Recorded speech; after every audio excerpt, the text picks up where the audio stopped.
What's up guys, get to the top 10 transfers of the week. It is going to be a new series on my channel. We're going to upload this every single Tuesday. We're basically going to do it to Monday. So unfortunately I won't be able to get the transfer on the day, so a big one could happen today on Tuesday. So put a comment down below on what you think this series should do. I'm only doing it on basically what their rating is on Ultimate Team, so the lower rated to the higher rated. So the number 1 will be the highest rated player, and then the number 10 will be the lowest rated player. I think that's the only real fair way to do it. We could actually do it so we change the ratings and maybe potential ratings for FIFA 15 maybe, but we'll see in the upcoming episode. So the first signing is actually a Hutchinson from Motherwell to Fulham. He's on a free, and I think this is actually a really good signing. Obviously he's got probably high wages, and it is a good signing for Fulham as they have let go quite a few players, and it will be a nice player that is 23 and a bit of young talent in the team. Next up we do have Cole back from Sunderland. Originally his contract expired and he has gone to the short trip of Newcastle. He's actually a Newcastle fan as a kid, and I'm not quite sure if he's a left back. I think he should really be a centre mid, because I don't really see him playing that many times at Sunderland this year, so he'll probably play in the middle for Newcastle, and he will be a pretty good signing for free. Next up we do have Pantamillion. He did actually happen on Monday, today basically, when we are recording this, and I think that's quite an interesting signing. Hopefully Manone stays as the number 1, because he's had a fantastic season, and just Pantamillion as a player to play in the cup, or just as a backup, maybe switch him every week. We'll have to see what Sunderland do in the near future. So our next signing is actually a gold, and it is Steve Sidwell. He's gone from Fulham to Stoke City, and I think that is a really good transfer, especially for free. Steve Sidwell, I'd say he's a pretty good player in the Prem, like a lower tier team. He's a really good player, solid player that will do a good job, and especially for free, I can't really complain with that price at all. Next up we do have Damien Duff. He is a really legendary player in the Barclays Premier League.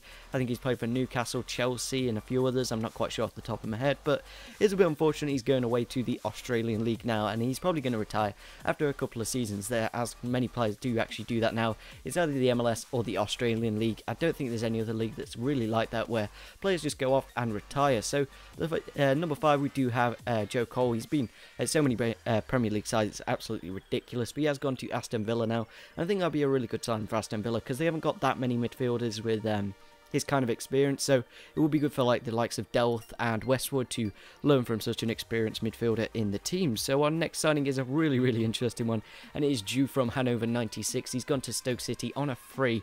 Hopefully he keeps those stats on his card, because that will be an absolutely incredible card for the Barclays Premier League next year for those OP sides. When you do start off on an Ultimate Team, it will be a really cool card.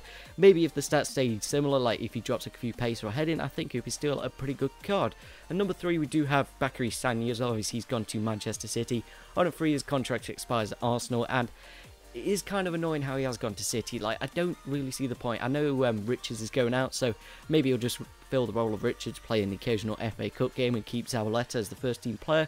But I think Sagna could play at pretty much any top side club for a couple of years. He's still got quite a few years under his belt. He's going to be a valuable player there at Manchester City if Zabaleta ever does get injured. So our number 2 player is David Luiz. I'm so happy that he has left the BPL, just because of those BPL sweat teams. It's going to be a little bit nicer next year.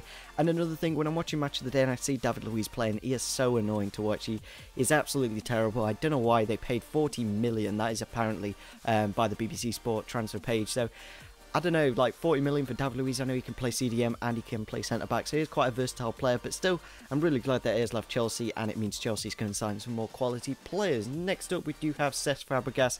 He is the number 1 this week, obviously an 86 rated card. He has got some fantastic stats on his card, and I can't wait for him to be back in the Barclays Premier League, because he was absolutely fantastic at Arsenal, but obviously Arsenal did not accept him. I kind of think they should have, but still, for 30 million, that is quite a good price for Fabregas. And he was about 28, I believe now, maybe even 29, I could be wrong with his age, but I'm really glad that he's come back to the Prem, because it will be a really exciting season next year. Obviously, Manchester City still have to sign their players. Obviously, they've got about 50 million. They have been like sanctioned by FIFA not to spend as much, and they've been limited on a few things, but we'll have to see. There's a load more signings to come. I don't know if I should just do the Premier League. Maybe I should do other leagues if there's some massive transfers, maybe like Ronaldo to AC Milan. Obviously, that's not going to happen, but maybe something big like that happens. Obviously I'll try and cover that. So yeah, if you did enjoy this episode, it would be fantastic if you could smash the like button. If you want to see if I should do potential ratings as well, maybe introduce that to this series as well, I think that'll be kind of cool. But yeah, leave a comment down below on what you think, and subscribe if you're on your channel, and see you soon. Bye.